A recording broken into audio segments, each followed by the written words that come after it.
اس کائنات کا سب سے پہلا گناہ کیا تھا اور سب سے پہلا گنہگار کون تھا؟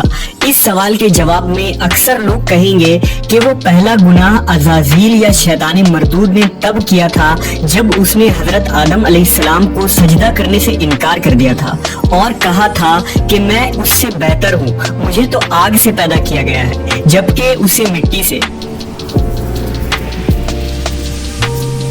یعنی کائنات کا پہلا گناہ غرور و تکبر تھا جس نے عزازیل کو ابلیس بنا دیا تھا۔ لیکن تاریخ انسانی میں اس سرزمین پر پہلا گناہ جس شخص نے کیا تھا اس کے متعلق بہت کم لوگ واقف ہیں۔ دراصل حضرت آدم علیہ السلام کے اس دنیا میں تشریف لانے کے بعد آپ علیہ السلام کے ایک بیٹے نے آپ کے دوسرے بیٹے کا قتل کر کے تاریخ انسانی کا سب سے پہلا گناہ کیا تھا۔ وہ قاتل کون تھا؟ یہ قتل کیوں ہوا تھا؟ اور وہ معصوم مقتول کون تھا؟ اس ویڈیو میں ہم اس قصے کو مکمل بیان کریں گے۔ یہ اس وقت کی بات ہے جب روئے زمین پر انسانی زندگی کی ابتدا ہوئی تھی۔ بابا آدم علیہ السلام اور اماں حوا علیہ السلام کو ایک ممنون پھل کھانے کی وجہ سے بطور سزا جنت سے دنیا میں بھیجا گیا تھا۔ آپ دونوں نے اللہ کی بارگاہ میں بہت التجا اور معافی مانگی۔ بخشش طلب کرنے کے بعد اس فانی دنیا میں آپ دونوں سزا کاٹ رہے تھے۔ چند عرصوں بعد اماں حوا علیہ السلام کے بطن سے اولاد کی پیدائش ہوئی۔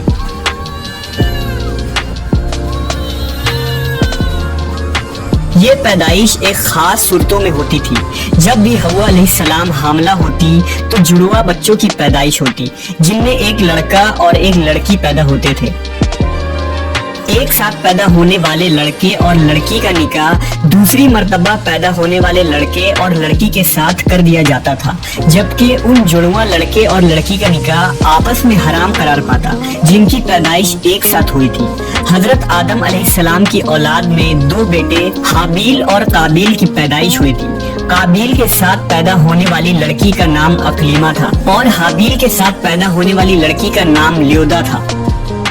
حضرت آدم علیہ السلام کی شریعت کے مطابق اقلیمہ قابیل کی بہن تھی اور لیودا حابیل کی بہن تھی، لہذا دستور کے مطابق قابیل کا نکاح حابیل کی بہن لیودا سے ہونا تھا اور حابیل کا نکاح اقلیمہ سے ہونا تھا۔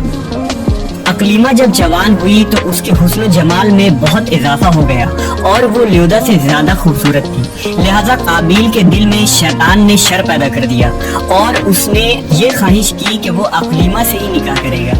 قابیل شریعت سے واقف تھا، اس کے باوجود وہ اپنی ضد اور ہٹ دھرمی پر قائم رہا۔ حضرت آدم علیہ السلام نے قابیل کو بہت سمجھایا اور اللہ کا خوف دلایا مگر وہ نہ مانا۔ آخر کار حضرت آدم علیہ السلام نے دونوں کے درمیان فیصلہ کا یہ راستہ نکالا کہ آپ نے حابیل اور قابیل دونوں کو اللہ رب العزت کی بارگاہ میں قربانی پیش کرنے کا حکم دیا اور فرمایا کہ تم دونوں میں سے جو بھی اقلیمہ کا حقیقی حقدار ہوگا اللہ تعالیٰ اس کی قربانی کو قبول فرما لے گا اور اس طرح فیصلہ ہو جائے گا۔ اس زمانے میں قربانی قبول ہونے کی یہ نشانی ہوتی تھی کہ قربانی کرنے والا اپنی قربانی کو پہاڑ کی اونچی چوٹی پر رکھ دیتا اور آسمان سے ایک آگ اتر کر اس کو جلا دیتی، اور جو قربانی قبول نہیں ہوتی اسے آگ نہیں کھایا کرتی تھی۔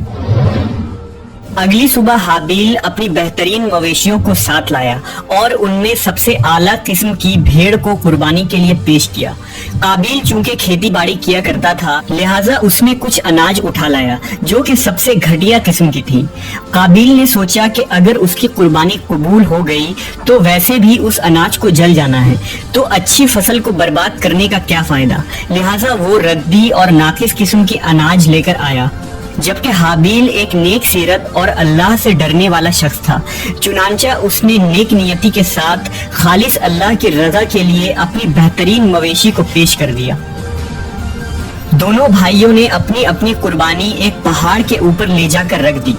اچانک آسمان سے ایک آگ نازل ہوئی اور اس آگ نے حابیل کی قربانی کی ہوئی بھیڑ کو جلا ڈالا اور قابیل کا اناج ویسے ہی پڑا رہ گیا۔ یوں فیصلہ ہو گیا کہ خدا حابیل کی قربانی سے راضی اور قابیل سے ناخوش ہے۔ یہ دیکھ کر قابیل غصے میں آ گیا اور انتقام کی آگ میں جلنے لگا۔ اس نے سب کے سامنے یہ اعلان کر دیا کہ وہ حابیل کو جان سے مار دے گا۔ اس کے جواب میں حابیل نے اس سے کہا، کہ اگر تمہاری قربانی قبول نہیں ہوئی تو اس میں میرا کیا قصور ہے، بلکہ تمہیں تو یہ کرنا چاہیے تھا کہ پرہیزگاری کی راہ اختیار کرتے، اس صورت میں شاید تمہاری قربانی قبول ہو جاتی، اور اگر تم مجھے مارنے پر ہی تلے ہو تو میرا قطعاً ایسا کوئی ارادہ نہیں، میں بہرحال اس معاملے میں تم پر ہاتھ نہیں اٹھاؤں گا، کیونکہ میں اسے بہت بڑا ظلم سمجھتا ہوں۔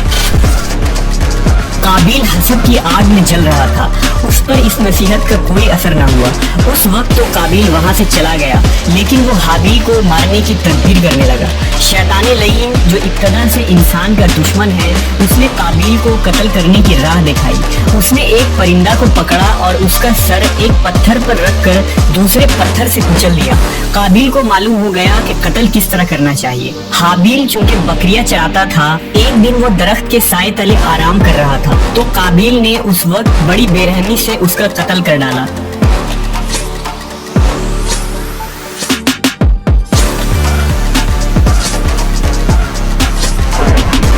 جب قابیل نے حابیل کو قتل کر دیا تو اس کی عقل زائل ہو گئی، سمجھنے کی صلاحیت ختم ہو گئی۔ اب بڑا پریشان ہوا کہ اس کی لاش کا کیا کرے۔ اس طرح چھوڑنے میں یہ خطرہ تھا کہ درندے اس کی لاش کو کھا جائیں گے، تو وہ اپنے بھائی کی لاش کو بوری میں ڈال کر پھرتا رہا، یہاں تک کہ لاش بدبودار ہو گئی۔ لاش کو چھپانے کا کوئی طریقہ بھی اسے نہیں آ رہا تھا۔ بڑا پریشان ہوا کہ کروں تو کیا کروں۔ تب اللہ تعالیٰ نے 2 کوے بھیجے۔ قابیل ان کووں کو دیکھ رہا تھا۔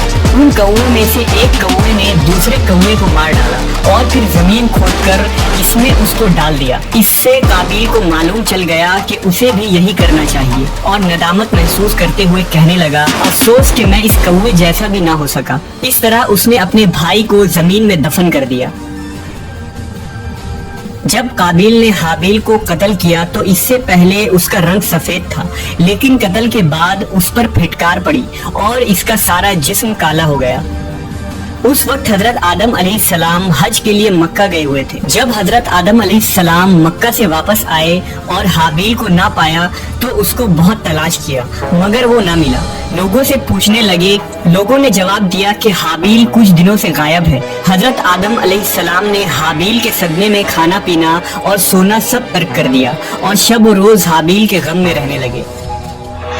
روایتوں میں آتا ہے کہ جب حابیل قتل ہو گیا تو 7 دن تک زمین میں زلزلہ رہا۔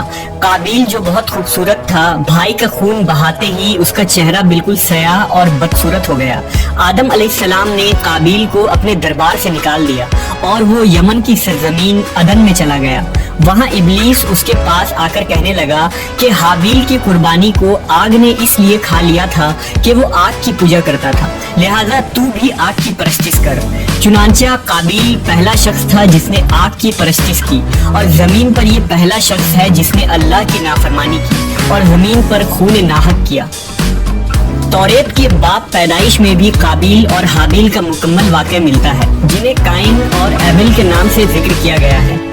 توریت مقدس کے باب پیدائش میں اس واقعے کا ذکر اس طرح آیا ہے، چند روز کے بعد یوں ہوا کہ قائن اپنی کھیت کے پھل کا ہدیہ خداوند کے واسطے لایا، اور حابیل بھی اپنی بھیڑ بکریوں کے کچھ پہلوٹے بچوں کا ہدیہ لایا، اور خداوند نے حابیل کو اور اس کے ہدیے کو منظور کیا، پر قائن کو اور اس کے ہدیہ کو منظور نہ کیا۔ اس لیے قائن نہایت ہی غضبناک ہوا اور اس کا منہ بگڑ گیا، اور قائن نے اپنے بھائی حابیل کو کچھ کہا، اور جب وہ دونوں کھیت میں تھے تو یوں ہوا کہ قائن نے اپنے بھائی حابیل پر حملہ کیا اور اسے قتل کر ڈالا۔ خداوند نے کہا، اب تو زمین کی طرف سے لعنتی ہوا۔ تب قائن نے خداوند سے کہا کہ میری سزا برداشت سے باہر ہے، دیکھ آج تو نے مجھے روئے زمین سے نکال دیا ہے، اور میں تیرے حضور سے روپوش ہو جاؤں گا اور زمین پر خانہ خراب اور آوارہ رہوں گا، اور ایسا ہوں گا کہ جو کوئی مجھے پائے گا قتل کر ڈالے گا۔ سو قائن خداوند کے حضور سے نکل گیا اور عدن کے مشرق کی طرف نود کے علاقے میں جا بسا۔ قابیل کا انجام یہ ہوا کہ اس کے ایک لڑکے نے جو کہ اندھا تھا اس کو پتھر مار کر قتل کر دیا، اور یہ بدبخت آگ کی پوجا کرتے ہوئے کفر و شرک کی حالت میں اپنے ہی لڑکے کے ہاتھ مارا گیا۔ حدیث میں آتا ہے کہ نبی صلی اللہ علیہ وسلم نے فرمایا کہ زمین پر قیامت تک جو بھی خون ناحق ہوگا اس کے عذاب کا ایک حصہ بوجھ اور گناہ قابیل پر بھی ہوتا ہے، کیونکہ اس نے سب سے پہلے قتل کا طریقہ